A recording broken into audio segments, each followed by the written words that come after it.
Time now for Something or Nothing with Jon Alba and Chris Lopresti. Guys, beating the Wizards, even on the second night of a back-to-back, isn't exactly anything these days. So instead, we wanted to look at a few trends from the first 4 games of the OG Anunoby era. The Knicks are allowing 100.8 points per game since the trade. That's 13 points better than before it. CeeLo, something or nothing? That's got to be a something, especially when you consider the player profile for OG Anunoby and regarded as a very strong defender. One of the reasons the Knicks have been after him for a couple of years and why Tom Thibodeau, I think, had his eyes on adding a guy like Anunoby to his rotation. So he comes in, they hit the ground running, playing much better on that side of the floor, obviously. Now, look, a couple of the opponents within this small sample size we're looking at leave a lot to be desired, but you can't discount what they did to the Sixers down in Philadelphia on Friday night. So to back that up with another solid win against not a great Wizards team, but putting it together here in this week plus since they've made the trade, trending in the right direction. So that trend in and of itself, I think, is why I have to answer something rather than nothing. That's fair. And there's plenty of talk about the Knicks' depth after the trade. Donte DiVincenzo was their 3rd leading scorer against Washington with 10 points. He's had double digits all 4 games since the trade. So, Alba, is that something or nothing? I think it is something, and we talked a lot in the offseason and coming into the beginning of this season about how the Knicks were pretty much the same team as last year coming into this year. And all it takes is just shifting things around a little bit, a couple different pieces. DiVincenzo, obviously Anunoby as well.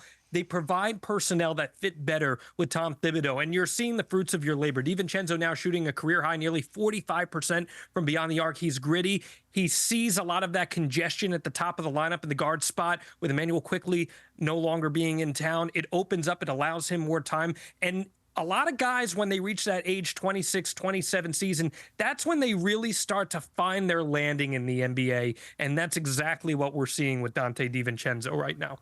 All right, most importantly, the Knicks have now won all 4 of their games since the trade, undefeated in the Anunoby era. So, CeeLo, I think I know your answer, but something or nothing?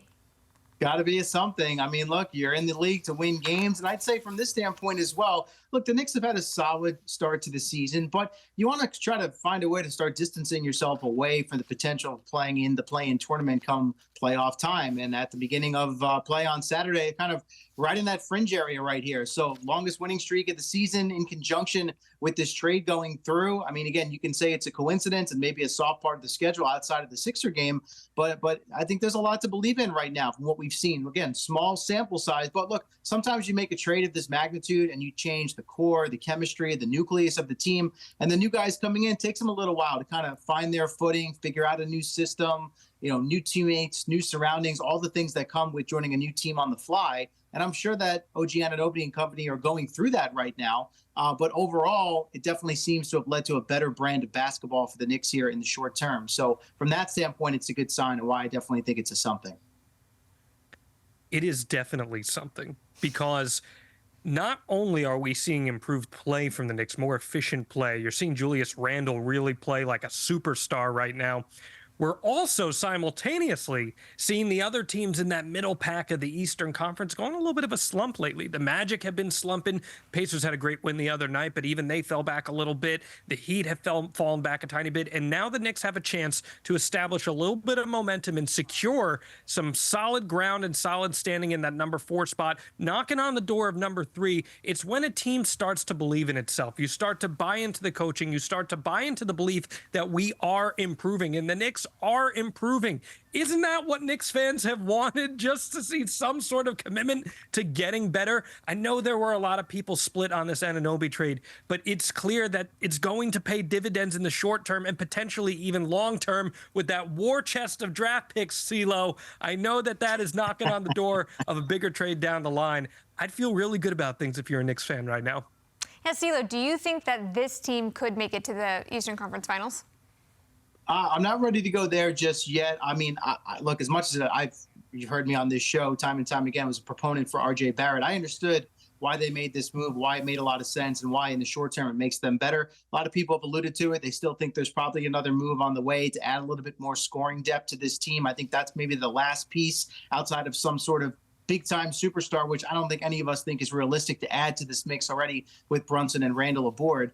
So I think there might be some tinkering to go here, but as currently constructed, I think they're in a better position now than they were just a couple of weeks ago. And look, they weren't far away from it last postseason when they went up against Miami in the second round. You can make the case maybe they overachieved a little bit there, but I would certainly say trending in the right direction. It is trending in the right direction. I'm not sure that I'm ready to put them on that pedestal just yet. I still want to see more quality wins out of this team down the home stretch into the second half of the season. The Celtics are just so loaded, and they can take it to you in the post, outside the key. I mean, they are so efficient top to bottom. We know the Bucks have lethal shooting, and the one thing we have to worry about a little bit with this Knicks team, we know how hard Tom Thibodeau works these players. Will they have enough gas as they get to the latter part of the postseason?